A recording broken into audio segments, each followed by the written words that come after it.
seem to be a lot of I used dogs. to love chocolate, I used to love ice cream. I eat it and it tastes, I can taste the fat. Really? That's That's terrible. I know, right? It's like, Okay, guys. now if you're telling me you 6 like, o'clock. if you're telling me you like McDonald's now and craving that, it's like, what I Do we did. want to start anyway? Give a, See outside? Are we live? not yet. Okay. Not That's yet. the screen. Yeah, no, I've never had a sickness like that. Well, It's bizarre. did you hear Willie had it? I did. Well, I heard Keith Wright. Yes. Serious condition. My sister called me and told me that she goes to church. Yeah. She called last night, we were at church in Ohio. They said, organ failure starts happening. It's for real, yeah. It's not for real Is he at all. outside? There's a couple of people in town that are, that are, it's a strange bug, that's for sure. It's not. Correct. If you had to ask me,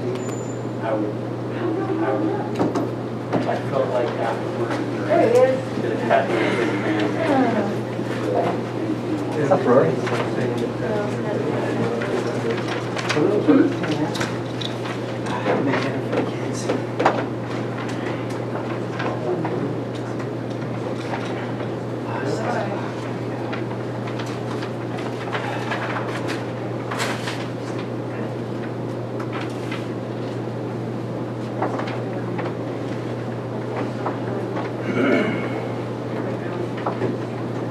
And let me get the mics.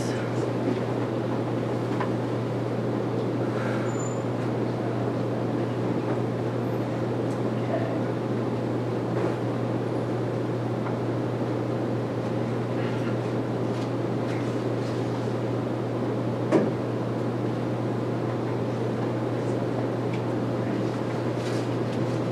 All right, ready, gentlemen.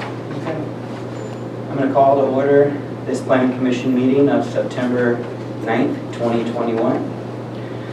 The first order of business will be public comment. During the public comment period, members of the public may address the Planning Commission on any matters not listed on the agenda that is within the subject matter jurisdiction of the Planning Commission. Is there any public comment? Good evening, Commission. Liz McIntosh of Junction City. So, as you all are probably likely aware, at the July 7th Board of Supervisors meeting, when the appeal for the Smith Pit was heard, it was remanded back to you. It should be coming back in October with the specific direction that the revocation is to hold in place. Before our evacuation order was lifted midday on Monday, the 30th of August, we were already getting reports on the prior Friday and then that morning that Smith Pit had begun operating again. And so of course, I'm sure you can imagine if you're coming home after weeks of not being at home and hearing that, it's pretty alarming. And all kinds of people, the superintendent of the school, myself, all the people you've seen here before began to reach out to Director Hunter. And I even reached out to Matt McGarry of Trinity Sand and Gravel to say, hey, what's going on? And I didn't hear back from anybody but Matt originally, and his response back to me was that they were operating under county code and that it was because there's a stay of proceedings.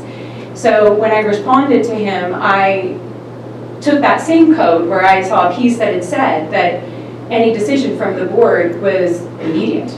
And I grabbed the minutes and shot him a piece of the minutes showing that the revocation was to hold, and I had included Director Hunter and County Council on this email and just continued asking all these questions. I got another response from Matt, but I got nothing back from anybody from the county. I then forwarded that on to Supervisor Brown and Dr. Coons. I still got nothing, and it continued to go for days, right? And so fast forward to last weekend, we get a memo from Director Hunter that's stating that this is going to occur on a limited basis, but it's not going to be surface mining, but that the revocation is held in place.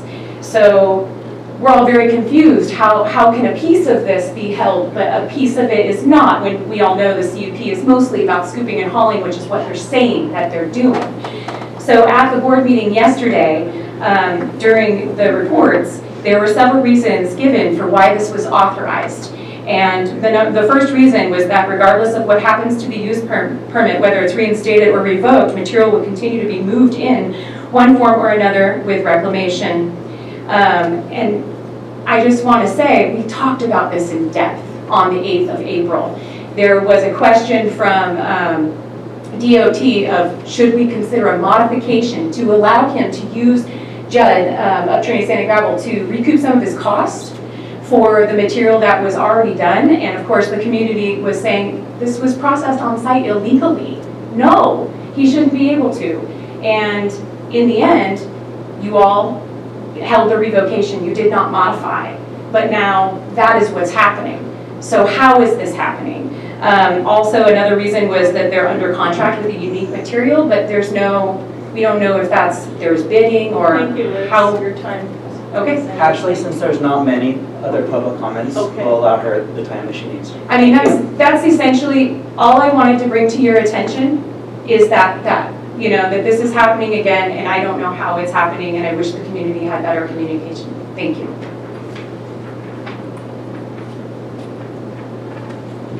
Okay, we have one on Zoom. Okay.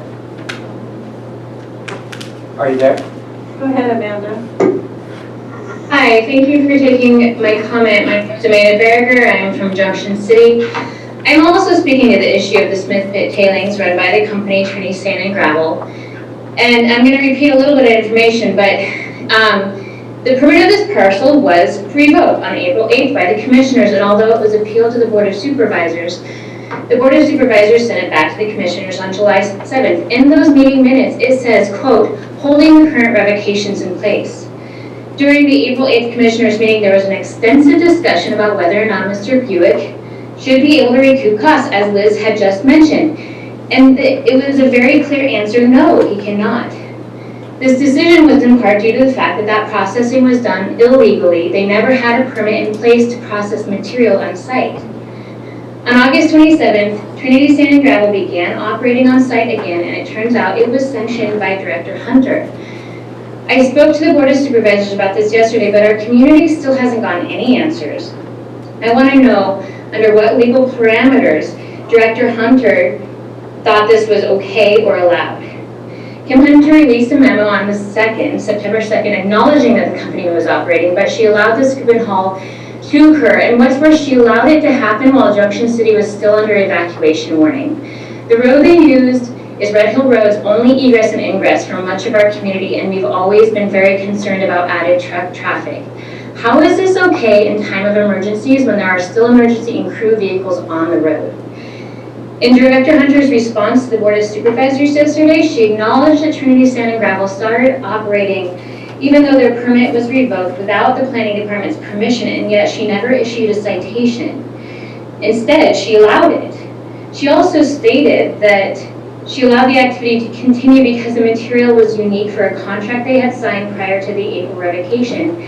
Yet it's in contrast to the Commissioner's direction that under no circumstances should this company recoup or use material made prior to the revocation because it was done illegally in the first place.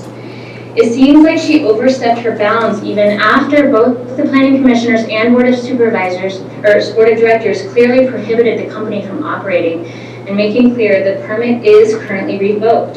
How is this legally okay? These actions would not look good in court. Also, why are there no enforcements done by Director Hunter? Shouldn't she have cited Trinity Sand and Gravel rather than allow them to benefit? They're bad actors, and we've seen that repeatedly over and over again, and they should not be rewarded for that.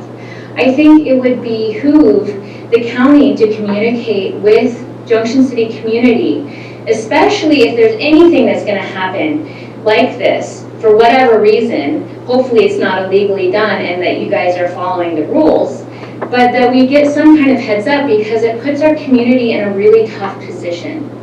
So we need better communication, and we would also really, really love to see the county follow their own rules. And in this case, Trinity Sand and Gravel should have been given citations, and they should have been enforced, and they should not have been allowed to benefit from material that was illegally processed in the first place. Thank you.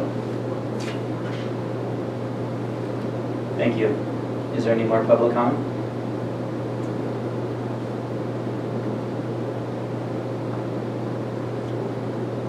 Any more public comment No. from the hall or Zoom? Anybody's out there or Zoom, we're good, we're done there. Okay.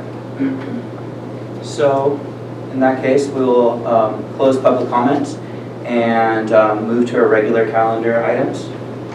So, item number 1 would be approving the minutes of June 10th, 2021 and July 8th, 2021. Commissioner McIntosh, we'll have to move June 10th again forward, as we won't have enough members here to vote on that were here at that meeting. Okay. So that is just, Do we not have one? Mike's not on. I don't know if maybe he had trouble. How many people do we need? it's, it would be a quorum of people that were actually here. Yeah, have friends in Trinity Center or Coffee Creek rather that their internet is out. Yeah, he's in Trinity Center. Yeah, definitely not in Coffee Creek. Yeah. I'll text them and see. Okay.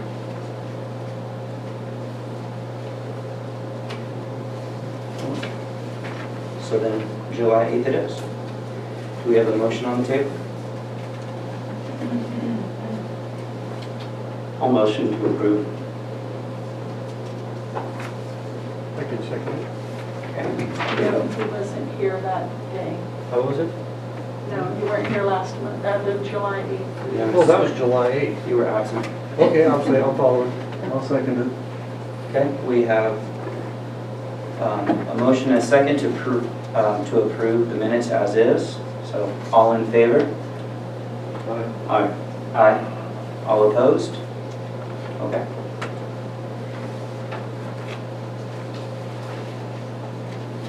So, moving on to the second item. Is this the item? Okay, so it's and the annual initial variance, CCV-20-59, a request for a variance from the required 350-foot cannabis cultivation setback from a neighboring residence dwelling TC 17.43.050.a.8. Project site is located at 950 Brady Road, Havelock. Applicant Salt Creek Growers, LLC, Philip Pejovic. Assessors number 011-410-15-00. So, Planner Hunter. Yes, thanks. There's been a request that this item be continued. The applicant would like to have a little additional time to work with the opposing neighbors and see if there's any feasible potential solutions to moving forward with this. So staff does recommend since this was a legally noticed public hearing, that the public hearing is opened, any public comment taken, public hearing's closed, and then the item is continued to the October 14th. Yes, 14th meeting. Thank you. Okay, so just for clarity, do we need to vote on if we're going to, before Yes. we open it up to public comment?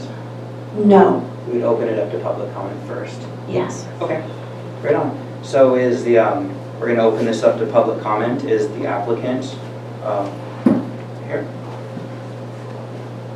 Good evening, Commissioners. On our right with Flora, the applicant is not here, but I am the representative for this application.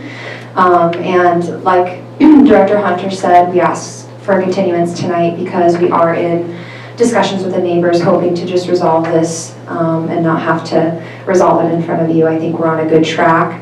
and we just need a little bit more time, some people out of town, and of course, the fires right now, everybody's preoccupied. So I do appreciate your time and consideration tonight and the county's support in this continuance. Thank you. Thank you. Is there anyone else for public comment? I don't see anything. Okay. We'll bring it back to the commission.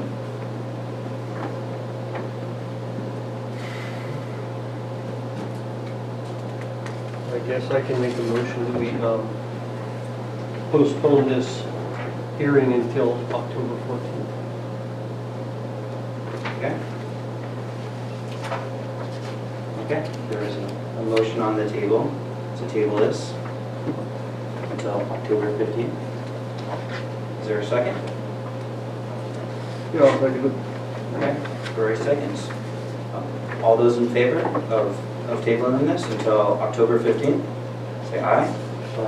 Aye. Aye. All opposed? Okay, motion carries.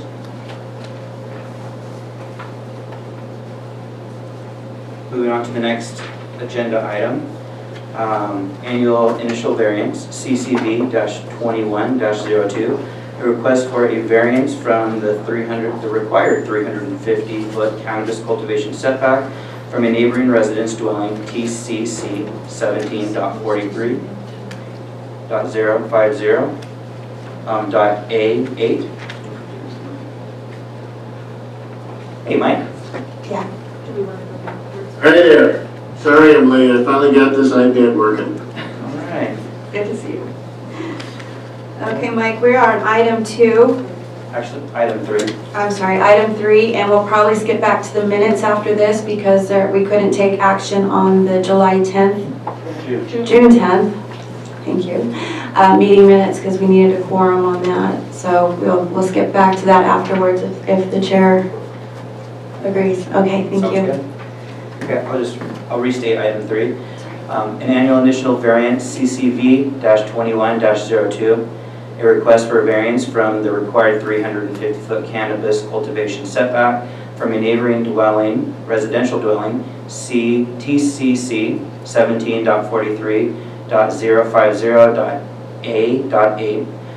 Project site is located at 218 North Meadow Lane, Hayfork. Applicant, Meadow Lane Agro, LLC, Christoph. Parcel number 015-420-31-00. Planner Kinley. Okay, this is a fairly straightforward cultivation setback variance. It is the initial variance, and then if approved, then subsequent variances will be done through a director's use permit per our code, which is our Cannabis Cultivation Code, Chapter 17.43.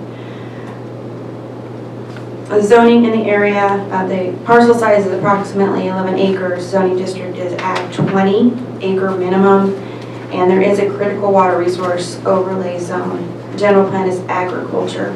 It's a staff recommendation to approve with conditions. You have adjacent land uses and zoning general plans that surround this parcel, outlined in the table. Similar zoning and general plan.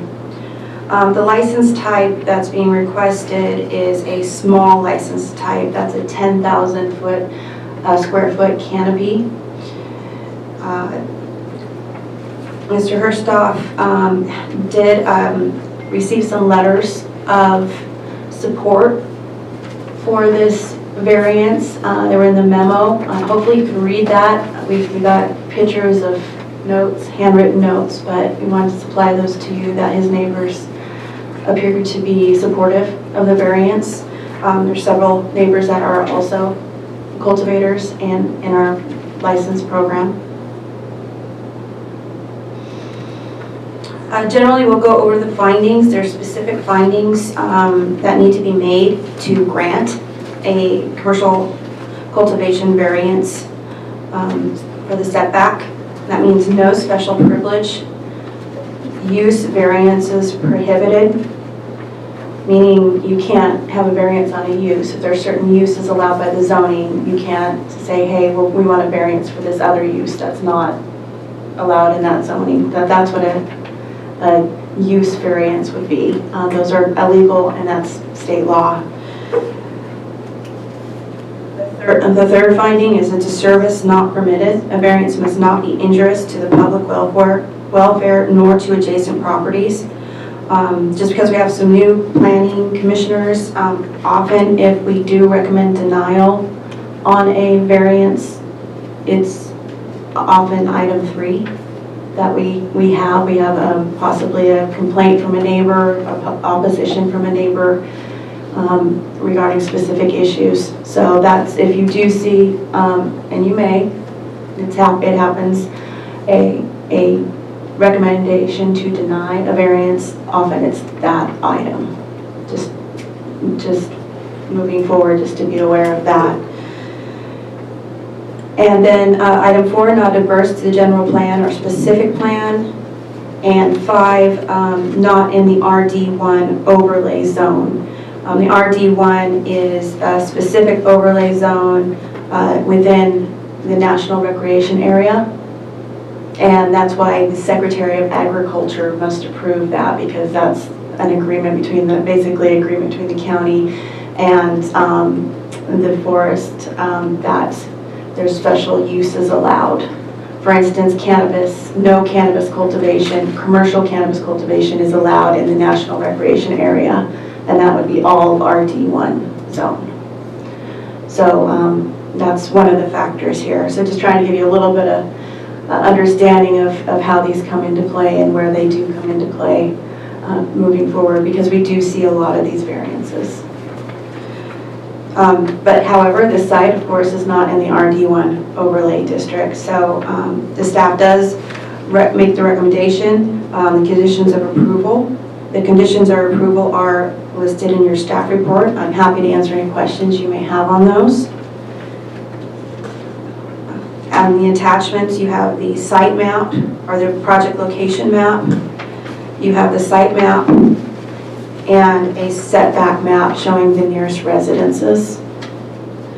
Again, neither of those residences was opposed to the variance. And then the last page is a few photos taken at the site during our site visit. And I'm happy to answer any questions you may have. Thank you, Director Hunter. Bring this back to the commission. Any technical questions from the commission to staff?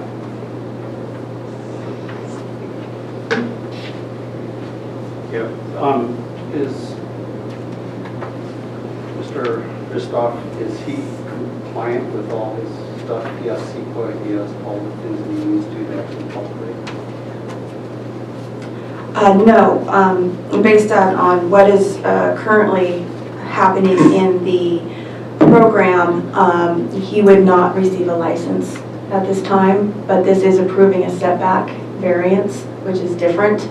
So this basically allows the licensing process to move forward, but doesn't mean he's going to be issued a license. He will need to complete CEQA and Appendix C of the EIR and have a completeness determination, or a determination of compliance, that he's compliant with the EIR and the mitigation. So there's still a ways to go before he'll get his license.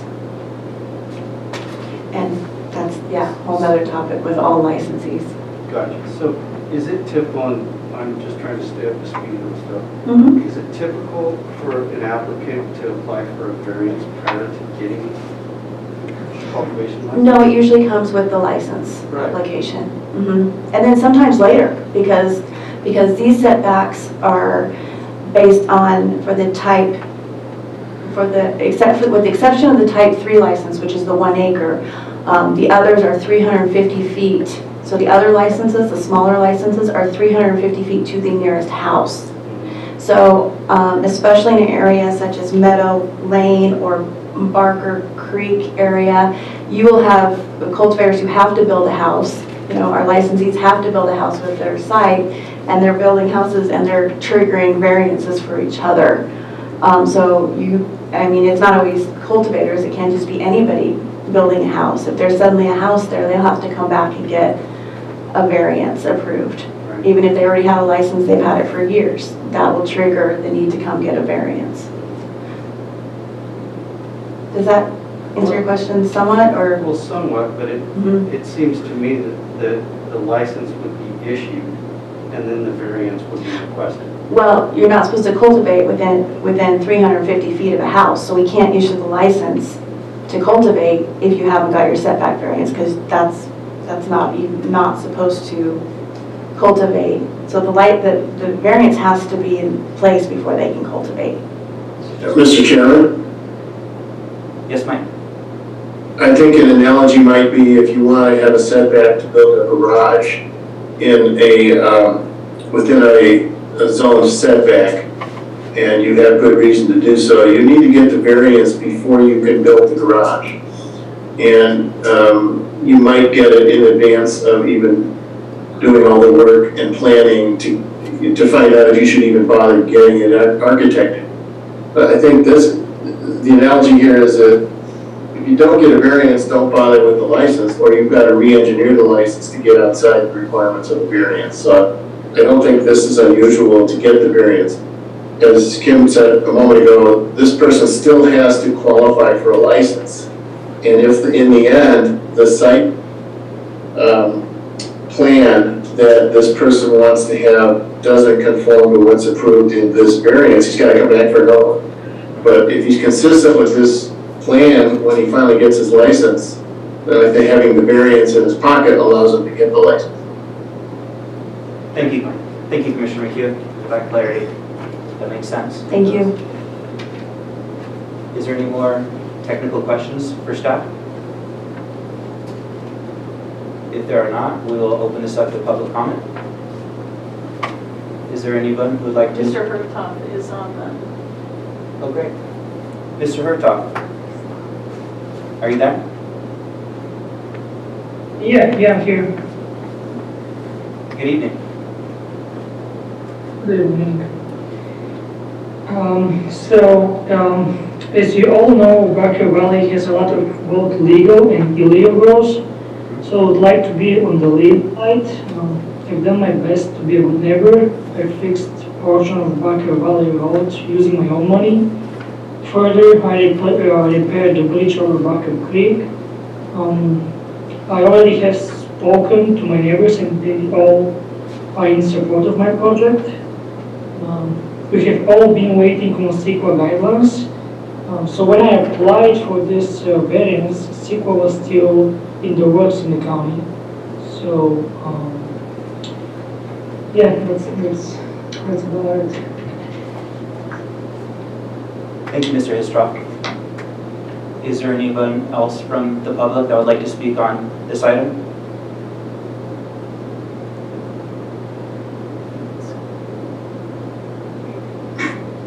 Okay, if there are not, we will bring it back to the commission. Is there any discussion you'd like to have before motions put on the table? Looks pretty straightforward.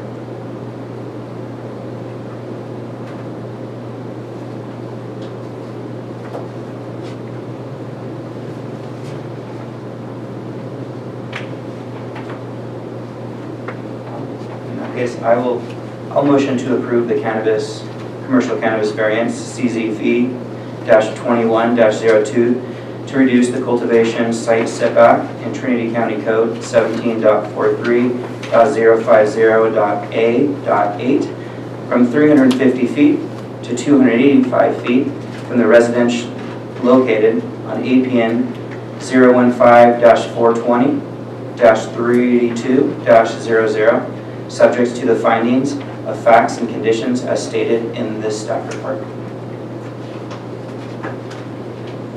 I'll second. Okay. There's a motion and a second to approve this variance. All those in favor, say aye. Aye. Excuse me, do we need to do a roll call since Commissioner McHugh is on Zoom? Oh, okay. Thank you for that. All right. Commissioner McHugh, how do you vote? Aye. Commissioner McIntosh, how do you vote? Aye. Commissioner Heaton, how do you vote? Aye. Commissioner Barrett, how do you vote? Aye. Commissioner Sharp, how do you vote? Aye. All in favor? Thank you. Okay. The vote was unanimous for allowing the initial variance. Moving on to item number 4, plan. May we go back to item number 1? Thank you. I forgot about that. Yes, we'll go back to item number 1, which is to approve the minutes for June 10th.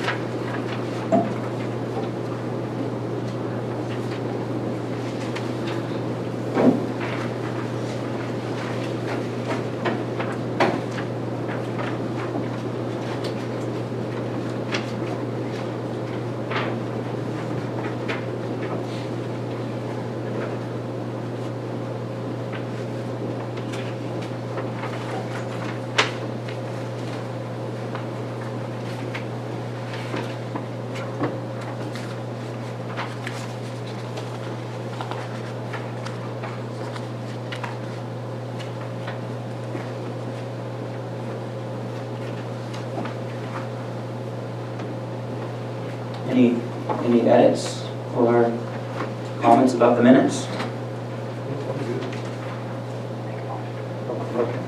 I make a motion that we would, accept the minutes of the meeting on June. Okay. Is there a second? I'll second. Okay. There's a motion and a second. So roll call, please. Commissioner McHugh, how do you vote? Aye. Commissioner Heaton, how do you vote? Aye. Commissioner McIntosh, how do you vote? Aye. Thank you. Okay. Now back to the regular items. Number 4, we have a planning commissioner training session.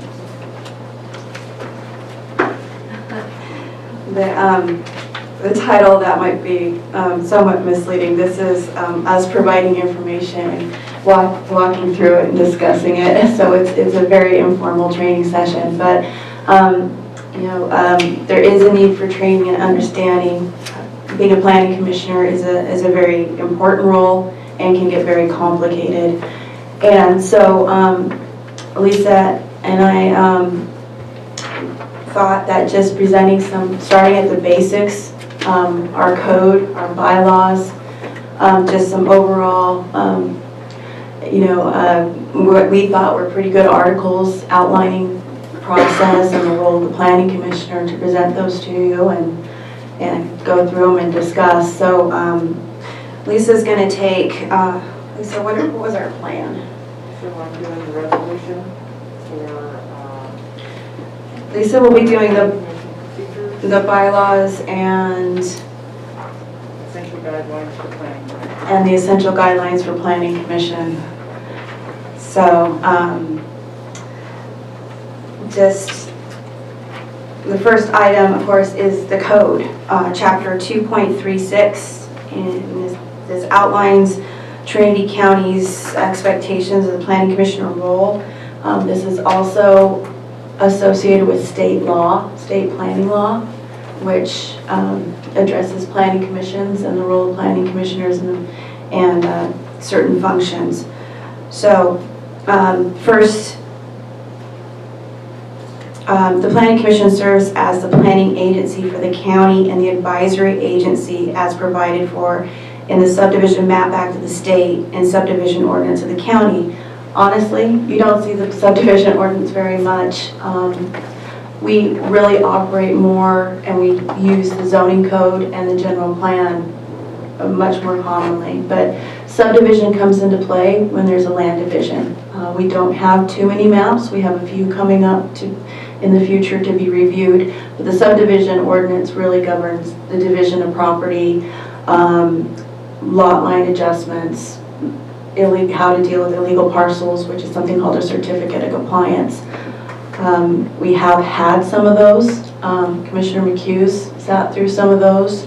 But right now, as everybody knows, we're usually seeing use permits, variances, and those types of things, and zoning amendments. So really, we're really working with the general plan and the zoning more at this point than the Subdivision Map Act. But you will see that. You will see it. The code then outlines the membership terms, which are very interesting, and I have totally goofed up on these before. Every county is different. In our case, it's very nice because when we have a new supervisor coming in, the planning commission terms don't expire right away. There's a couple of months lead if there's a new planning commissioner come in, so that board of supervisor can have a few months to get settled before they choose their new planning commissioner, or if they want to keep the commissioner who's been appointed. That happened recently, and Mike is actually the one that brought this to my attention. Some counties, the terms expire all at the same time, and that can leave you in kind of a lurch. So I'll just say I've learned from this, and so this is the way the terms work. Just the outline of that. Officers meeting duties. It just goes through the formalities. I mean, this is pretty dry stuff. The chairman, Chair McIntosh, I bet you didn't know you're the zoning administrator as well. The code does not, you may ask, what's a zoning administrator? And this is where I see there's kind of a disconnect. I suspect this might have been boilerplate from another jurisdiction, because our zoning code doesn't use a zoning administrator very often. And so in many jurisdictions, there are certain projects, like maybe a simple parcel map or a simple, like a minor use permit, that doesn't go through the full commission. It just goes to the zoning administrator for a hearing. So we have a disconnect here with actually what our code doesn't really utilize the zoning commissioner versus what the planning commission code says. So I'm seeing there's a few disconnects here, but if we ever need a zoning commissioner, or sorry, zoning administrator. Yeah, I keep trying to, if we ever need a zoning administrator, Duncan, that's you.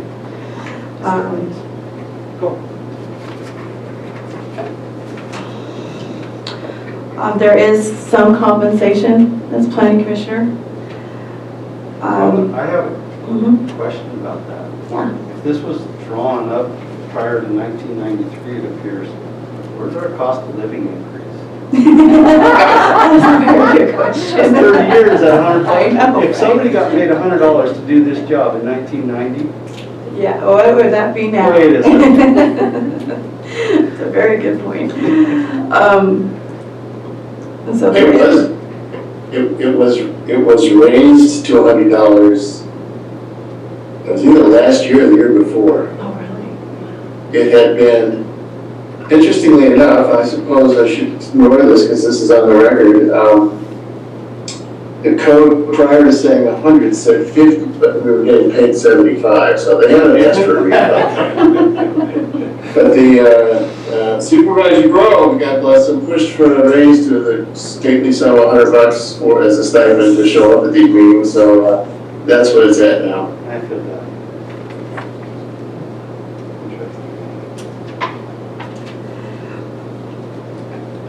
Well, I have to admit, I think I'm learning more from this code than you, possibly, because we really need to update this, because it really speaks about the subdivision ordinance and does not mention general plan and zoning. So this is a eye-awakening, it's training for me as well, eye-awakening experience, I guess I was trying to say.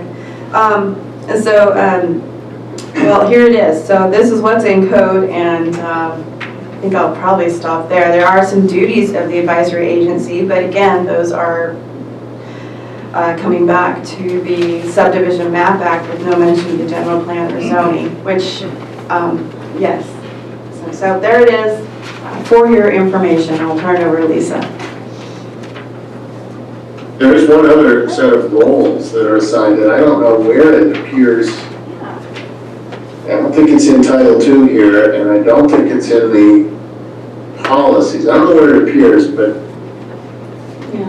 for historic districts, the respective commissioner is on the historic committee of historic districts, and we have two. There's one in Weaverville, there's one in Lewiston.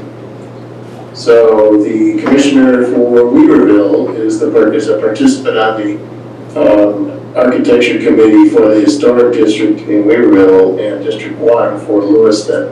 And I don't know where that's called out. It's in there somewhere, and I forgot where it is.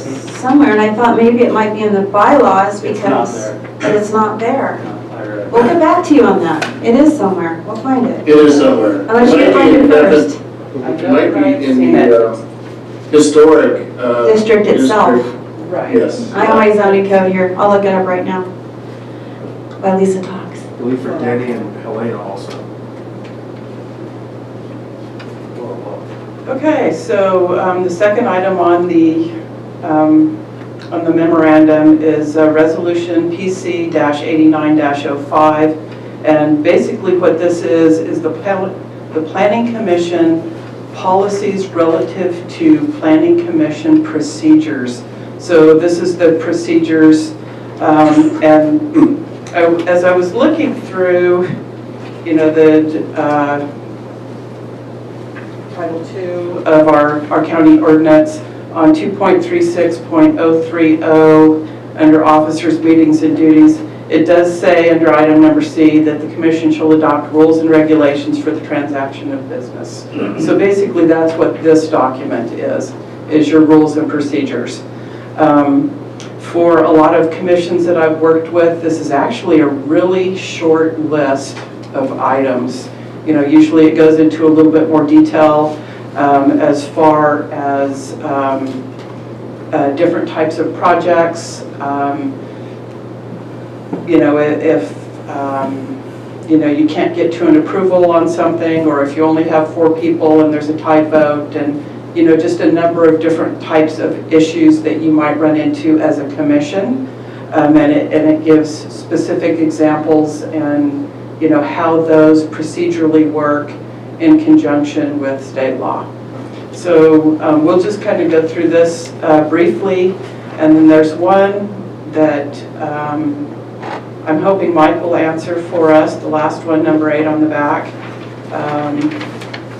So this item, and one other thing I'm going to point out to you is as we look at this, so it says on June 8th, 1989, the Planning Commission discussed desirability of formally adopting Planning Commission procedures, which is great, and which is the intent of this document. But if you look at the back of it, this copy we have is not signed. And quite frankly, I haven't seen a signed copy, so we're still on the hunt for that. But that's a really important issue as we're looking at resolutions. Anything that is decided by the commission by resolution has to be signed. You know, that is so important. So on number 1, this goes into the rotation schedule for the chairmanship of the Planning Commission, which goes as District 1, 5, 3, 2, and 4. I know that we just went through this whole rotational thing as Duncan moved over to the chairmanship, and I think we had to do a little bit of juggling for, okay. So, also a rotation schedule for chairmanship of the Subdivision Review Committee of districts. That's 1, 5, 3, 2, and 4 on a yearly rotational. Now, we kind of touched on this a little bit before, and I'll go into a little bit more detail. The Subdivision Review Committee is the appointed committee that it talks about in Title II of the regulations we were just going through. And the Subdivision Review Committee is mentioned very specifically in our Subdivision Ordinance, and it talks about, you know, specifically what that commission does. Usually one commissioner sits on it, and the other members of that commission are like one from the fire department, one from Department of Transportation, from planning, and it has specific titles associated with that, typically the directors. And that's kind of an interesting, that's something that's fairly new to me. Typically, when I have worked in other planning jurisdictions, those groups of people, Department of Transportation, planning, fire department, various other agencies, they get together at an informal level and they discuss projects in detail, and they work specifically with applicants throughout the process to help them either change, modify, or update their projects so they can meet approval, so they can get to a point where they meet all of the conditions that they need to meet, and are in a way that they feel comfortable moving forward with their project. And then that project is brought forward to the Planning Commission for a decision. So it's a little bit different concept.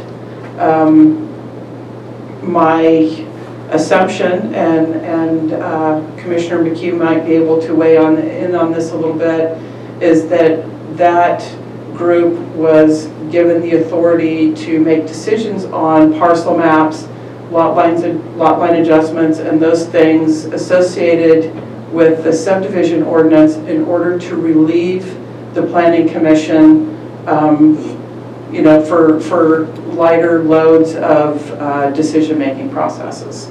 So that's just an assumption on my part. That was the theory. That was the theory, yeah, and it's like As something far as I know. lot line adjustment or something. Mm-hmm. Well, in my time on the commission, I don't think the subdivision committees ever met to deal with, I'm not 100% sure of that, but to deal with either minor or major activities pursuant to the Subdivision Act. As far as I know, we've not had any major subdivisions in my time either. They've all been minor, i.e. Fewer than 5 parcels involved.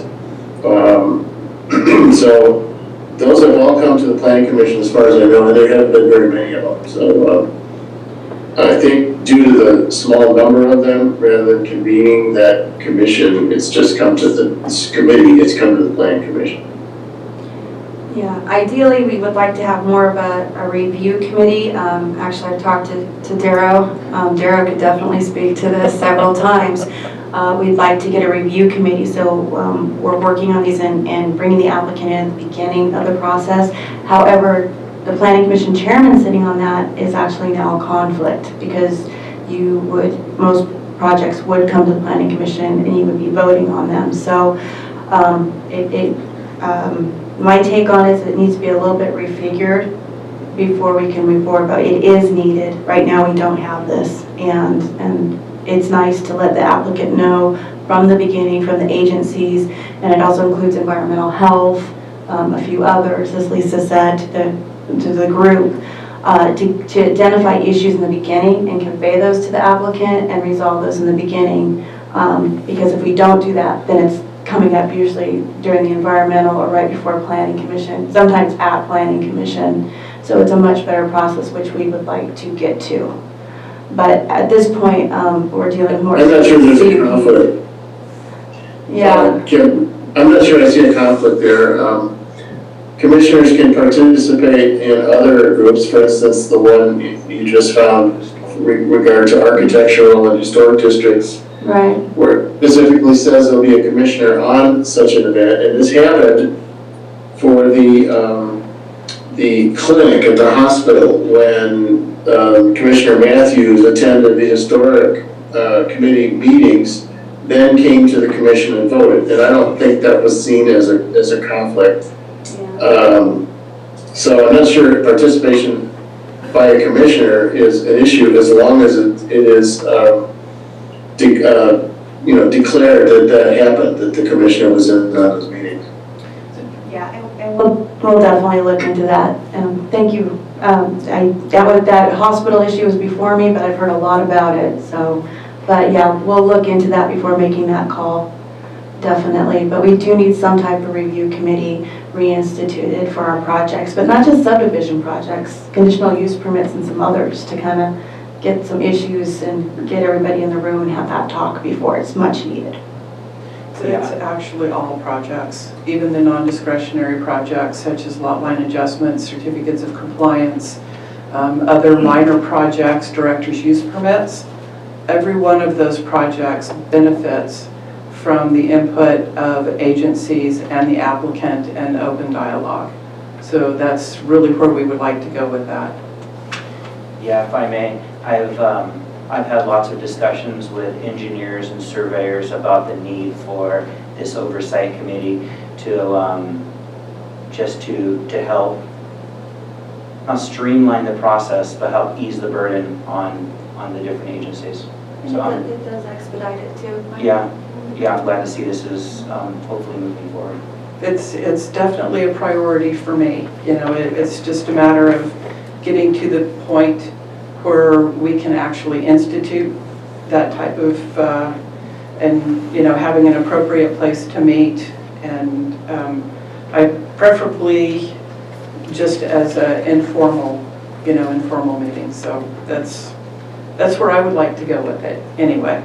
And moving on, since I kind of sidetracked everybody there, commission. The regularly scheduled meetings shall be the second and fourth Thursday of the month, except for the months of November and December, when the commission shall meet only on the second Thursday. Yes, I know.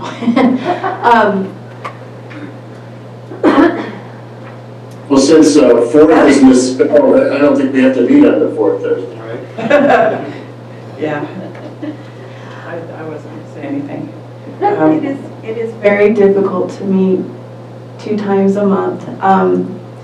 At the end of the day in this conversation, I really would like to update this. We did attempt this before, kind of overshot that effort, and we got some good feedback, but I'd like to just keep it simple and just update this. But having 2 meetings a month is incredibly difficult on staff and the Planning Commission.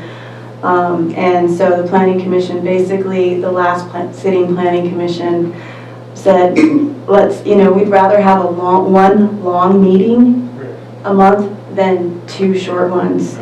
And so that's where we are. So yeah, a little background on that. Okay, next item. The chairman of the Planning Commission shall, at the start of each meeting, review the meeting process for the benefit of the general public. And number 5, in order for the chairman to call a meeting to order, 3 members must be present. So we must have a quorum, and that is 3 members out of the 5-member commission. Minimum votes necessary to approve or recommend approval of land use entitlements shall be as follows.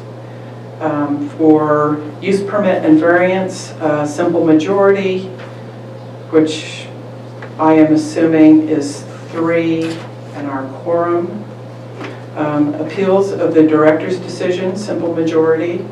Environmental clearance, 3 votes.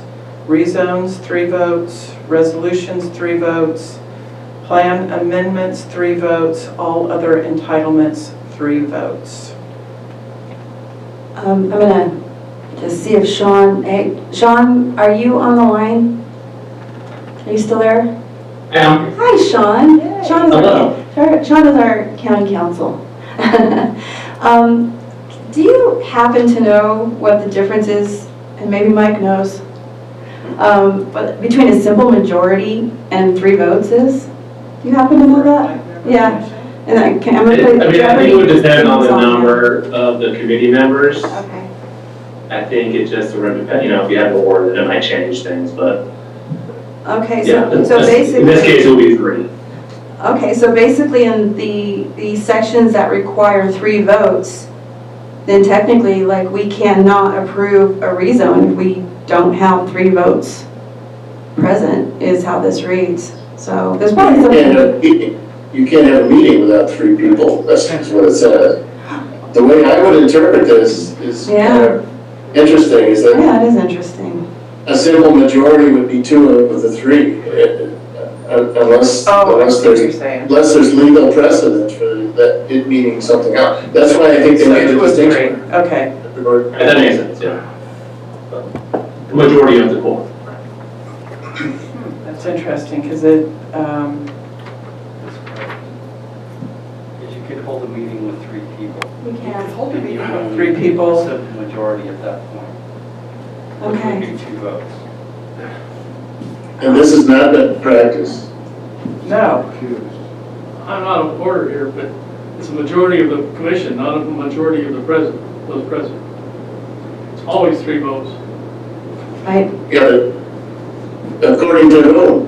Right. That's where it is everywhere. I mean, all of the issues with board of supervisors and all the other boards and everything I've been sitting on, it's a majority of the board, not of those present. You got counsel there, you can. Sean, do you have a copy of this in front of you? No. I'm looking for it. So if you have a quorum and 2 out of 3 vote in support, Uh-huh. the motion fails? Yes. The motion will fail?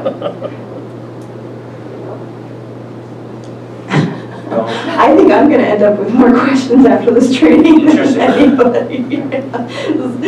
Oh, That's boy. not how it reads. No, it's not. Yeah. And that's not how it's been practiced either. Yeah. That is very interesting. Yes, I think we need to look at this, Sean, and go over it really carefully and probably update these. And we don't have a signed version, so, yeah, we have time to do it. Started on this. Well, we'll look into that, and if we realize or find anything out, we'll get back to you. But yeah, that's interesting. So we'll move on to number 7. In order to fully evaluate the merits of proposals brought before the commission, it is the commission's policy to request all written information to be submitted to staff the Friday before the commission hearing date.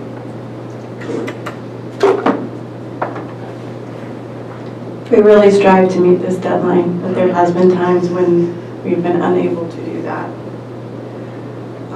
But we definitely tried, yeah, we tried. Okay, and the second part of that is, although the commission will make every attempt to review all written material as well as verbal presentations made at the commission hearing, it may be necessary to continue such matters when a preponderance of new information is submitted. So this is especially an issue when you get a substantial, what we would call a document dump on the day of the hearing that tends to happen on very controversial items, that somebody will bring in just a huge amount of information and present it to the Planning Commission at the meeting or just before the meeting. And there's nothing wrong with continuing the meeting to a later date in order to review and understand that information, and sometimes allow staff to respond as well.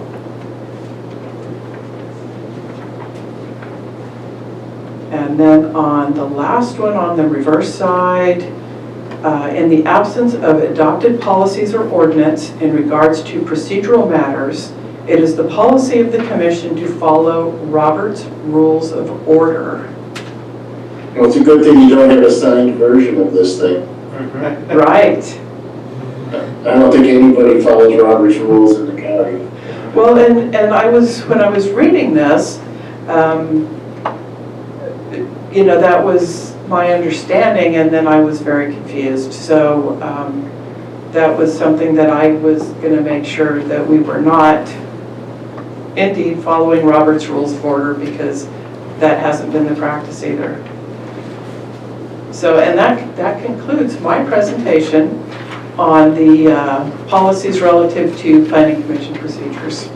So I think we've got a little bit of homework to do on that. So we'll go through that and we'll get some answers. Particularly, I'm curious about the voting, and we'll come back with some more information. we may come back with entirely new resolution for you to review. That's quite possible. So to speed it up a little bit, I think we're just, there is one handout that we gave you, which was based on Robert's Rules of Order. So I think we're going to skip that for now. Yeah, the essential guidelines for planning commission. It mentions, I mean, it still has some valuable information, but just go ahead and read that on your own, and keep in mind we do not do Robert's Rules of Order yet. The 10 tips for new commissioners. This is a really fun handout.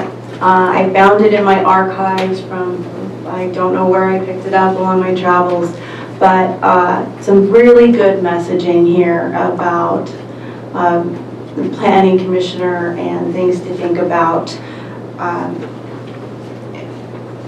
I thought it was a good read. It really did help me understand the role a little better. Good. All of the stuff that you provided, I thought was really exciting. Was there a certain part of this one that stands out, or just overall just a good, easy to digest?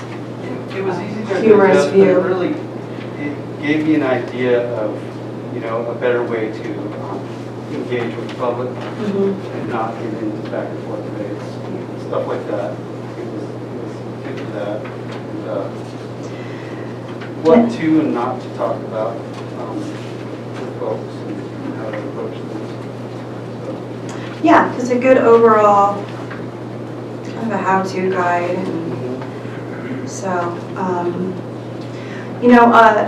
if there's one point about going out to the site, if you can, and if there is a project where the planning commission does want to go out and see the site, if we have more than 2 commissioners that want to go see the site, then we can plan a site visit. We do have to notice it, or we can take 2 planning commissioners out to see it at a time. I mean, it's so different to see a site on the ground in a project than just to see the pictures and be here. So if that comes up ever, please let us know. It's hard because sometimes, it's a continuance, or, by the time it gets to you, it's pretty, ready for action. But if there's a question saying, hey, maybe we want to continue this, and can we go out to the site and see this, that is appropriate. That makes a huge difference. Along those lines, Kim, when the 2 variances we looked at there this evening, and both of them being in Hayfork, if I were to, if I had extra time, am I allowed to just cruise by and check them out on the way to the meeting? Would that be lawful, or is that? If you're just cruising by, you just want to go see the site, and you're not on my way to the property, absolutely. Okay, so drive by it, yeah. Okay, so I wasn't sure. Now, if you're going onto the property, we want to arrange that with the property owner, of course. Okay, but but I can just kind of cruise on by and just get a visual and see what it's like. Yeah, Mike, you have any comments on that? I know If you do that and you learn something, you have to disclose it at the meeting. Okay. And Then you have knowledge that the rest of us don't have, and whatever you learn, you should just share with us and say, hey, on the way here I looked at that site and I noticed X, Y, and Z are there. Well, you knew that and we didn't know that, so you're supposed to disclose if you go out and gather information on your own. If you drive by and you don't see anything and it's just as it is in a report, you don't have to say anything. But the notion is if you learn something that will affect your decision, you need to disclose it. Okay. now we have had commissioners contact, or be contacted by the applicant and invited out to the site, and same thing. If they did go, same thing. They disclose, I went out to the site, I was invited, or I wanted to see the site, and I went out and saw it, and this is what I saw, disclose that. Yeah, that was my next question, being that it's such a small community, we all know the consultants and engineers on these projects and whatnot, and so would protocol be that we would need to go through the planning department and arrange it, or if I know the consultant, just reach out to the consultants and then schedule a time with them and then present what I find with the commission? You don't have to go through the planning department to do that. Okay, We can assist, yeah. especially if 2 commissioners want to go out there at a time. That'd be better. Sean, any comments on this topic? Any thoughts? No, I would echo what Mike said, and they should share those sort of things that you learn, but aside from that, I don't really do that. Thank you. Okay, well, I think that's self-explanatory. If you haven't read this, please do. Commissioner Barrett, you're kind of quiet down there. Any questions on this? Okay.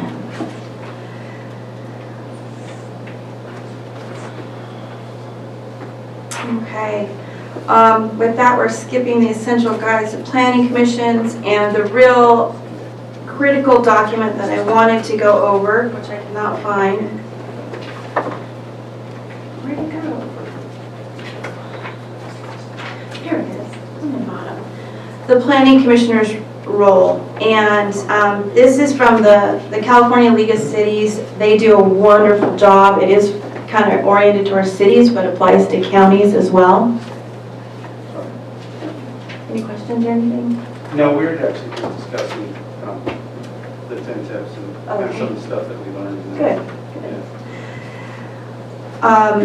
So this is really, I think, an excellent guide of in a more technical way than the 10 tips of the role that you play as a planning commissioner. And also touches on why we do planning and the importance of planning. So I've skipped to the planning commissioner duties. I think this is more appropriate than our code we went over earlier. The general plan, that is always the top document. Everything needs to be consistent with the general plan, including the subdivision ordinance, the zoning ordinance, community plans, which are often referred to as specific plans, and that's how they're mentioned in state code is specific plans, zoning and subdivision maps, and individual project approvals. Everything has to be consistent with the general plan. So ultimately, at the end of the day, that is a very important finding you're making, that this project is consistent with the general plan. The general plan is a blueprint. It is not code. It's adopted by resolution. It's more just a policy document. The zoning code isn't code. It is law. And so it is an ordinance. So a little difference there, but we will talk about the general plan at a later meeting and kind of go over these different documents and how they play. That will be a later training session. So one question on that, if I may. So with regards to the zoning ordinance, we see throughout the county there's zoning minimums, and then throughout the county there's less than those minimums. Were those variances? No. Or was that just, did that come in front of the commission, or was that? No. Okay. It was just done. What happened, some of them may have been done, but generally what happened is those parcels existed at those sizes before the zoning was applied. So they're grandfathered, they'd be non-conforming parcels that don't meet the size. They're still buildable, but they just don't meet that minimum size. So obviously they could never be divided. But most of those pre-existed. It's very common. That makes sense. Thank you. Kim? Yeah. Didn't right when the fire blew up, and we were just about lost Junction City in that area, weren't they gonna be working on a new general plan? Yeah. What's the scoop on that, do we know? It's a little bit, without saying too much, there's a lot going on right now in the county. So we did postpone the general plan kickoff. That also includes a zoning ordinance update, which is much needed. So we've actually postponed it twice now, which has been very disappointing. So I don't know where we are right now, but there's some big things happening I'll touch on in my report. I don't know when that's going to be rescheduled.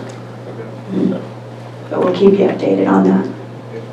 Because there was going to be the study session with the planning commission and the board, and then a community meeting after that. So, because we'll definitely be part of that kickoff. Like I said, a specific plan is also a community plan. We have several community plans, and so the community plans are supplemental to the general plan, and so those weren't going to be part of the general plan update. The goal was to get the general plan and the zoning done, and then update the specific plans or community plans later on, and that's the, oh boy, should I try it? Hayfork, Weaverville, Junction City, Lewiston. Am I forgetting one? There's one in Trinity Center? I don't think there's a Trinity Center. No, there's not. Douglas City. I think there's 5, and I can't remember the other one. I think it's Douglas City. Yeah, I think it is too. Yeah, I know there's one in Douglas City. Okay, we'll go with Douglas City. Yeah, no, it definitely is. That came up during one of the more controversial items we had. We had to review the Douglas City specific plan. Correct. There's a Highland Palm also. Oh, thank goodness, John Brower is here. There's the Highland Palm one, he says as well. So we'll look for that. Good to know. Thanks, John. But most of the county's community plans were never approved and recorded correctly. And it's still unclear if they ever got really approved or not. As you dig into them, there's a lot missing there, and so. John's comment, for those who couldn't hear him, is that there's just a question on how those were approved and if they were filed correctly. So if they're valid, basically. A report on capital improvement plans. I've never done that with the planning commission, but if you're in a city, the cities take a much more, it's a very different dynamic. You're looking at a much smaller area with higher density uses, so that would make sense in a city. I've never been in a county that looks at a capital improvement plan. Coordination of planning efforts, very important. We work with so many agencies. The planning department acts as the clearinghouse for agencies. We get a project, we send it, and we touched on this earlier with the subdivision review committee. We're sending it to all the districts that they may have jurisdiction in the area. We're sending it Fish and Wildlife, State Clearinghouse, LAFCO if it triggers. So it's our job to make sure anybody who could possibly have an interest in the project is reviewing it and commenting. So that's an important role that the planning department plays. Considering land acquisitions, not so much at the county level, but I guess that could happen, and special studies as needed.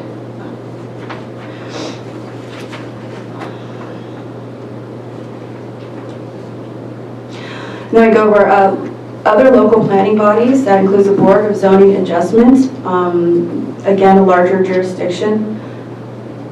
Building official, we have one of those. Historic Preservation Commission, Zoning Administrator, and Zoning Board. These tend to be in much larger jurisdictions, most of these. But we do have a Zoning Administrator. All right.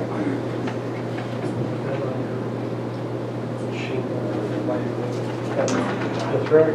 As a planning commissioner, I think we missed, there was an ethics training earlier. We failed to get that information to you, but as a planning commissioner, you are required by state law to take ethics training. So we might talk to county council and see if we can do a special one for you, since we did miss the one that occurred a few months ago. That is very important, and I said it is required by law. There's an online one at the Attorney General's office that qualifies, and you can take it online. Yeah. We'll get you that link if you choose to do that and get that out of the way. Yeah. So I'll write that down. Debbie, can you remind me? Thank you. Add that to your list. Yeah, add that to the list. Obviously, yeah, ethics is a very, very important thing in these situations. And if there is cause to believe that a decision was made that was not ethical or appeared to be unethical, a decision can be overturned. And it's a liability for you personally and the jurisdiction. Sean, anything to add on that? Ethics? Yeah, it's important, and err on the side of caution in all things having to do with ethics. And come to county council if you have questions. Thank you. Public service values for commissioners. A lot of pressure here, heavy load, but the critical factors: fairness, compassion, respect for others, responsibility, integrity, public trust, and vision. And that, these are all heavy lifts, but very, very critical to our role in the decisions that are made. Vision, that can be a struggle, or we're kind of bogged down in some things. When we do start the general plan and zoning, that's when that vision, really needs to kick in.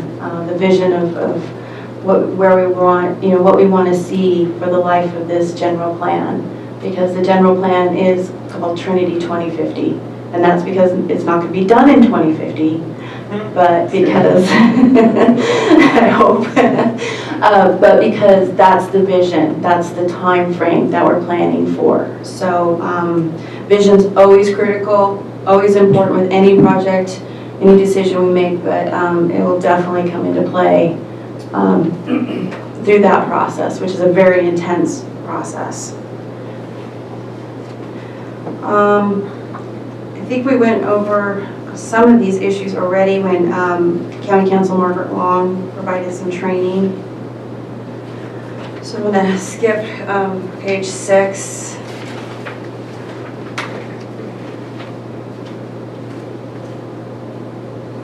And 7. Yeah.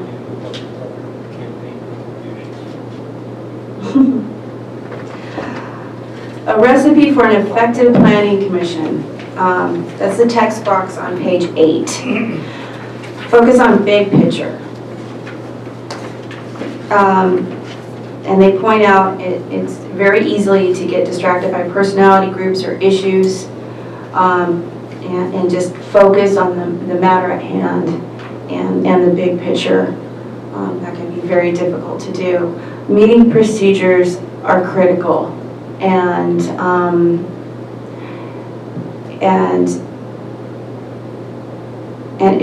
keeping the meeting on track, not letting it get out of control. There's been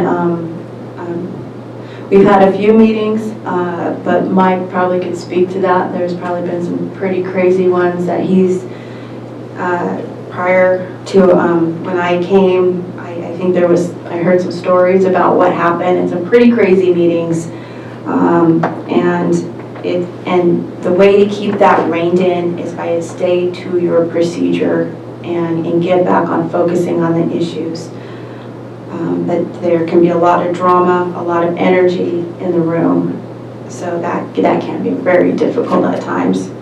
Mike, do you want to share with us any stories, any experiences?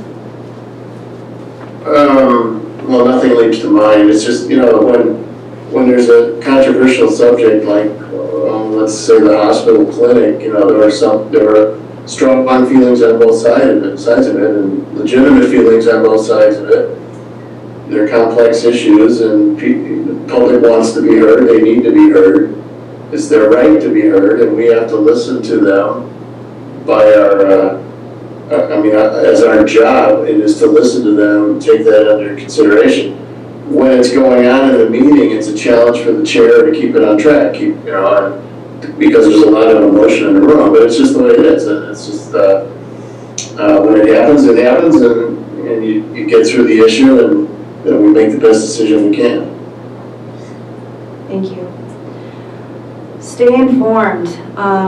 Please read your agenda packet. We do strive to get those out on Friday. We do sometimes Saturday, even Sunday, but we really try to get to you by Monday. And that is critical. Open communication.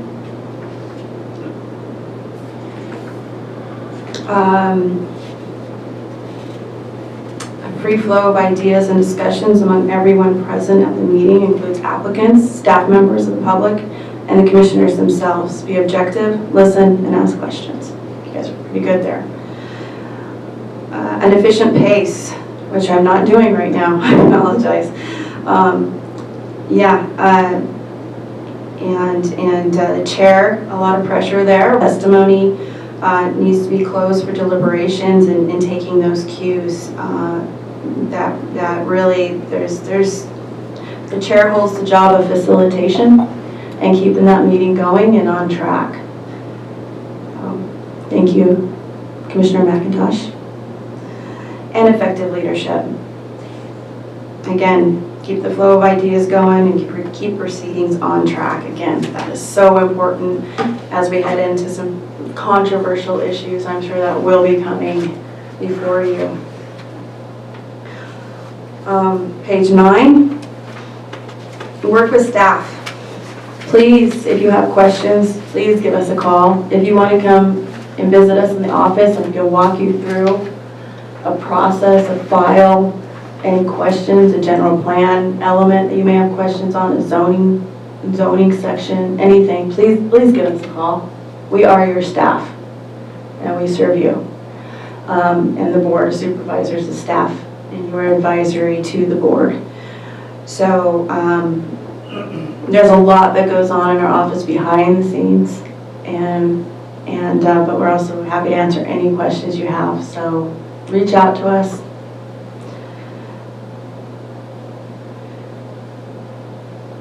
So, well, we attempt to orientate new commissioners, notice meetings, respond to requests for information in a timely and professional manner, deliver agenda packets on time for adequate review, highlight key issues, data, and criteria in staff reports and presentations, anticipate the type of information that will be needed for a decision, be accessible in keeping all commissioners informed, these are our rules, reviewing applications for completeness, and acting in a fair, ethical, and consistent manner.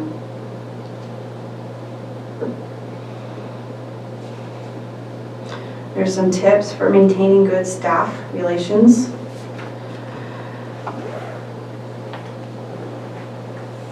And then what I really do, I think this is this text box on item 10, and I'll try to speed it up a little bit, I apologize. Who does what in the project review process? That's a really good text box. I really like it. Who does what? Planning staff identifies relevant local regulations for project applications, works with the applicants to make a project work, works with other departments and agencies such as the engineering department or regional air quality board to incorporate comments and technical recommendations into project. We touched on that earlier, the need for a kind of review committee. Ensure that procedures are being followed, prepares a professional analysis and recommendations, monitors project implementation, holds consensus building meetings on controversial projects. Agency counsel answers legal questions, does not give policy direction or advice, advises on relevant legal considerations both in terms of process, for example, noticing requirements and substance. Planning Commission balances staff analysis, including agency goals and policy, with community input, renders a decision based on the finding of fact when acting in a quasi-judicial capacity. I'm going to stop there real quick because that is one thing at next month's meeting is very critical. The Smith Pit has been remanded back to the Planning Commission. We talked about this at the last meeting, and it is scheduled for October 14th. findings are going to be key, because that is one area the board questioned the findings and how solid they were. Would they stand up in court? And they were looking for a little bit stronger findings in the discussion when they decided to remand that item back to you. So staff will assist with that. We have, I think the three of you were on the commission. So Commissioner Barrett, this will be a new item for him. Since you were here and you were at both meetings, everybody, Commissioner Barrett, we may want you to, we'll give you some video links to learn about the history of this project and the issues. So we'll get those for you, okay? Thank you. Kim, in regards to that, will it be, is it going to be a long one like it was the original time, you think? Or are we going to have multiple things in there as well? Like multiple other agendas going on, plus the Smith River, or Smith Pit one? Yeah, October is going to be a pretty heavy agenda at this point, okay. Yeah.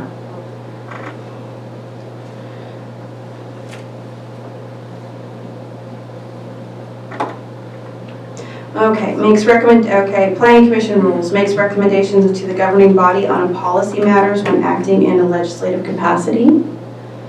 That's when you're making a recommendation. Evaluates land use aspects of projects and leaves more technical issues for staff review and implementation. Commissioners should trust staff to implement the general directions.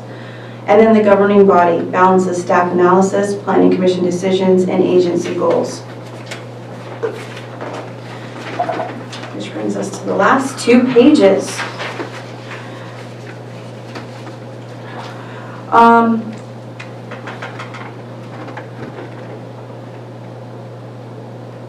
So I'm not seeing too much here. Working with the media, I don't deal with that too much here. You might get a call from a reporter. I don't know, Mike, have you ever got a call from a reporter? Has KRCR ever wanted to interview you? No, I'm not that important. Okay. I actually did. Really? Yeah, this is the last 2 Interesting. The Trinity Journal?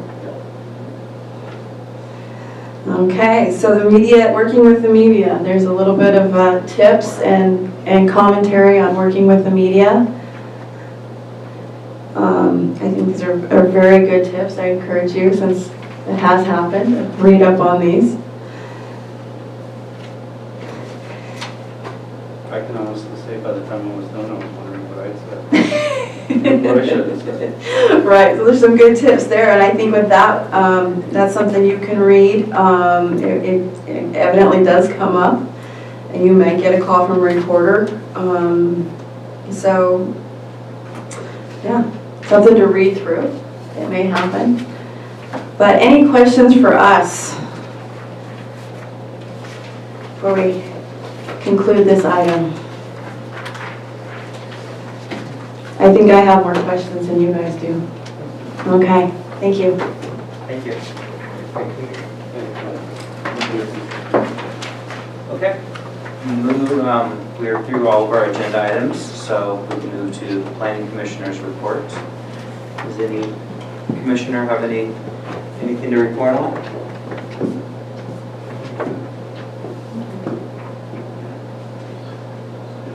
Okay. Well, in that case, we'll move on to the director's reports. Okay, so you did hear some comments this evening on the Smith Pit memo. I am happy to send that to you so you know what that memo said. This item will be coming, like I said, before you again. I did report on this to the board, wanted to explain that I was seeking an equitable solution to the issue, and that this is a very limited picking up of material that I disagree was not processed illegally. It was processed in 2020. It's been on site. It was contracted. And did apologize to the city, the Junction City community and the board if I overstepped my bounds. But I did I was asked to take action on this from both Trinity Sand and Gravel and members of the community. It's very limited, and in the last line of that memo, it says absolutely no other activities until a final determination is made. I did not authorize operation and other than loading material that was already processed and stockpiled at the site into a truck, into the contractor's truck. But I will send you that memo. Judge for yourself.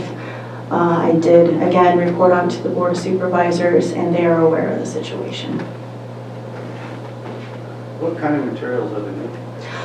This was a special cobble that is being used on a project called the Ditch Gulch Project down on Highway 36. It is a spawning material for salmon, and so it's very hard to find and very specific. In fact, the first 4 trucks they took down were returned because it wasn't exactly what they needed for that project. I do believe they have other contracts. They're done, and that's tomorrow. It ends tomorrow. Unfortunately, it did overlap into Junction City School did start on the 7th. It was limited to 3 truck trips a day, 1 truck. I just wanted to explain that and give you a little bit of background on that. I'm happy to send you the memo. So they're done moving anything that they're going to move now? Yes, very clearly. If I may, was that material washed and crushed on site? I don't believe it needed to be crushed. It's cobble. They are allowed to screen on site. Yeah. It was cobble. Thank you. Okay, next up, the Cannabis Program. You may have read in the newspaper, be aware there was a court judgment on the 27th of August. We are waiting for the court order to be filed. There'll be another court date, September 24th. Basically, that judgment was to enforce the settlement agreement between the county and the Trinity Action Alliance. That settlement agreement had been approved in August of 2019, a month after I arrived in Trinity County, took the position as planning director. So it has been enforced, or it's been under the 2 years. The 2 years was expiring. Trinity Action Alliance, otherwise known as TAA, decided to move forward with enforcing that settlement agreement. That is what happened. The judge said, yes, we agree with you, TAA, the county must complete CEQA for every cultivation license. And that has not been done. As you know, there are a few type 3s. There are a few conditional use permits for type 3s and nurseries, distribution, in manufacturing that may have come before you. And you approved, I think we've approved 3 CUPs and a few others, 3 CUPs for the type 3, which is the 1 acre cultivation canopy. So those have site-specific CEQAs, because when you approve those conditional use permits, a full-on CEQA analysis was done. There's a few sites that have those. They're in good standing because they have approved notices of determination from the Planning Commission, but others don't. So what we're looking for now is, since we have a Cannabis Program EIR, we have what we call Appendix C, and that is a checklist that tiers off our environmental document. Basically, we did a cannabis EIR. We said these are the mitigations that licensees need to meet if they apply to their site, and then Appendix C has, for a site, you identify which mitigations apply to you. You get the studies you need that are done by a qualified environmental professional, most often biological and archaeological, but there could be others. And you do this checklist because now we have an approved environmental document. They don't have to go through the full process and bring you an initial study for determination because we have an approved EIR. So that's where we are now. Everybody's having to complete that. There is a lot going on. We're trying to get a transition plan document approved. That basically is a guide on how that's going to be done.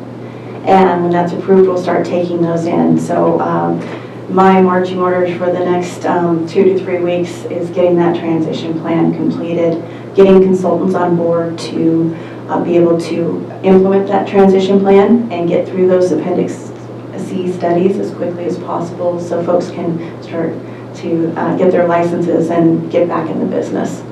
So that's where we are right now, but it is a ever-changing situation, and I'll just be sure to keep updating you. There will be a meeting on the 21st, I believe, a session for cannabis, just to talk about cannabis and have a discussion. That's a board meeting, regular board meeting day. And then again, the court date on the 24th is when they're actually supposed to file the order. So then we'll know what that really looks like at that time. But there's a lot going on, so it's a very complicated process. Any questions for me on that? Okay. You will be hearing a lot about the Cannabis Program, most likely. So one question. So farmers are starting to go through the environmental documents with the consultants, the individual EIR studies, or not EIR, CEQA studies. The Appendix C environmental document checklist. Yes. Is there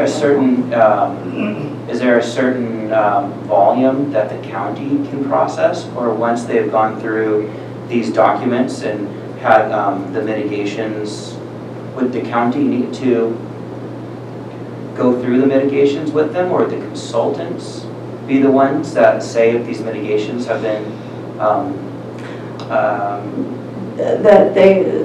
the grower, okay, the studies have to be done by environmental professional. We encourage the whole study, the whole checklist to be done by environmental professional. That's not required. Anybody can do it, but we deem it complete. Once we deem, our staff will be looking at it to deem it complete. You provided everything. We're getting consultants on board because we do not have the staff capacity to review those ourselves.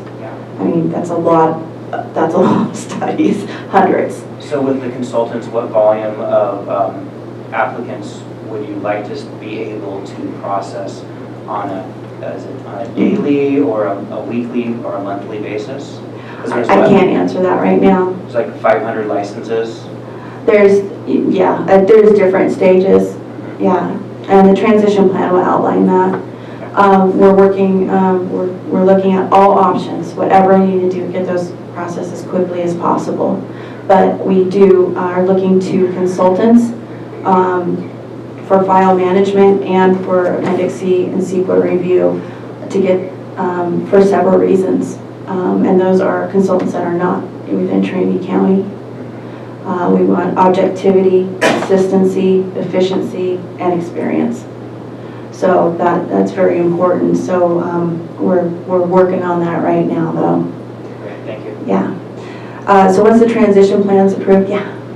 Question: is there any reasonable expectation when they submit their application to when it will be complete? I know a lot of people seem to be stuck in limbo for months, seemingly a year. So is it possible that when they have completed the CEQA and the necessary paperwork, they might have a reasonable expectation for a timeline for completion, or no?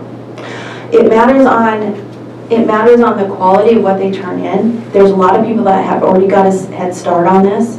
We're not accepting Appendix C's yet because we need to get that process approved first, but we are working on that, so we expect probably early October. So that's always in planning. An application that is received, that is complete and well done, is going to be processed much more quickly than one that is not. And that's where we get held up with a lot of projects. And we receive so many applications that are incomplete that that's the critical. Send it back to them as soon as possible if it's incomplete. Don't send it to the consultant. We need this, this, and this. And there might be additional studies. But those folks who are already working on it, have their studies, have already started Appendix C, which there's been encouragement to begin that, for the last year, and have maybe an older license that's been there, so they're what we call the baseline is earlier. So our earlier licensees probably will not have as many mitigation measures apply as the newer cultivators, because it's something called baseline. Where, was this in December 2018, did you have a site already there? Was there already cultivation? That's the baseline. And if you were, then not so many things are going to apply to you. So it matters on the site and the quality of the study. But I like that question. I will really try to get back to you as we know more, because there's going to be a lot of people that want to know that. Right. Thank you. Thank you. So Cannabis Program, I'm going to keep you updated. So meeting on the 21st, court order on the 24th, and then we'll see you on the 14th. So I'm sure there'll be things in the paper. We're updating our website. We're trying to open social media accounts to get outreach out to folks, because we haven't done that so well in the past. And folks need information right now because they need information. They want answers. A lot of questions. We still have a lot of questions as well. We'll work those out. So I'll report back on the 14th.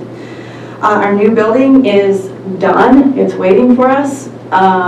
We had to get our new building, if you don't know, is the Scott Bank building. And looking forward to moving at the end of the month. We're waiting on internet and cubicle office panels. So, but the building's done. It's beautiful. We're going from this much counter for 4 departments to 60 feet of counter for 2. We're not going to know what to do with ourselves. Debbie's done a ton of work helping with everything, and Lisa helped me, talked me down from painting the building green. So we're getting there. Thank you, Lisa. It's a nice taupe color. So It's really nice. Yeah, it's nice. It's beautiful. we lose our microphones, yeah.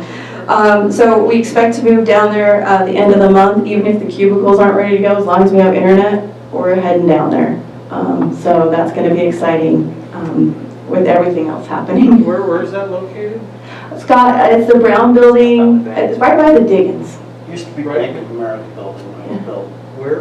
And the Diggins, the bar. It's right downtown. Okay. Yeah, right Thank you downtown. much for it. Okay, yeah. So if I may, what departments will actually be down there versus at the building that's presently used? The environmental health and building departments will be staying up at the airport road. That is, everybody will have, we've been compacted for so long, everybody's gonna have a wonderful amount of space, and also that's easier for contractors to get into. Lots of times our contractors are picking up building permits and they're, hauling a trailer and stuff. So, yeah, just those 2 departments will be staying, planning and cannabis. Cannabis is a division of the planning department. We'll be moving down to the new building. Okay. Yeah. I'm sure there's more, but I'm going to stop there. Lisa, do you have anything? I have the most important news of the evening, which is we have a new member to our planning staff. I'd like to introduce you to Skylar Fisher. She joined us on the 24th of August and is currently working with me in planning, but we're looking at expanding her duties, to cover both planning and cannabis because we desperately need the help, and we are just absolutely thrilled to have Skylar with us. Pleasure. Welcome. Good luck. And Skylar worked with Bella to put the staff reports together for the variances. I thought they did a very good job. Thank you. It made my life much easier. We're excited to have her on. Okay, well that sums up our report. I have one question. Could somebody help me transfer or get my email or password extended or whatever? Because it's like updated. Because it's like I got 5 more days and I've tried everything I know how to do to get it done. It looks like and it keeps changing on me. I don't know how to do Dylan it. at IT is amazing. He helped. IT. Yeah, we'll contact IT and let them know you're having some issues with changing the password. Okay. Yeah, absolutely, definitely. Anybody else have problems with email? In some cases, we're still emailing your personal and private because if it's an urgent message, we want you to get it. I appreciate that. Do you? Okay, you want us to keep doing that? Yeah. Okay, good, thank you. And then one technical question I have, if I would like to get my My compensation is direct deposit. Who would I talk to? I'll check with Mary and see if that's possible. Okay, thank you. Bill, you do that, don't you? You know, I'm blessed because I've never gotten a check, so I probably should ask my wife. I've never received a check, so. I think don't know. at some point I got the impression that you had direct deposit. So yes, that can be done. There's a form to fill out, and we'll work on getting you that. Anybody else like direct deposit or is check okay? Okay. I honestly, I'm not sure. We need to check on that. Because I don't remember giving them a check stub. You know, and I don't know my personal bank account. My wife handles all that, and that's where it would go. So. That's where it is. That's all true. So I hope. Ladies, knock it out. So our next meeting would be October 14th. 14th? Yeah. Okay. So this meeting is adjourned. Night, Sean. All right, bye. Good night, Mike.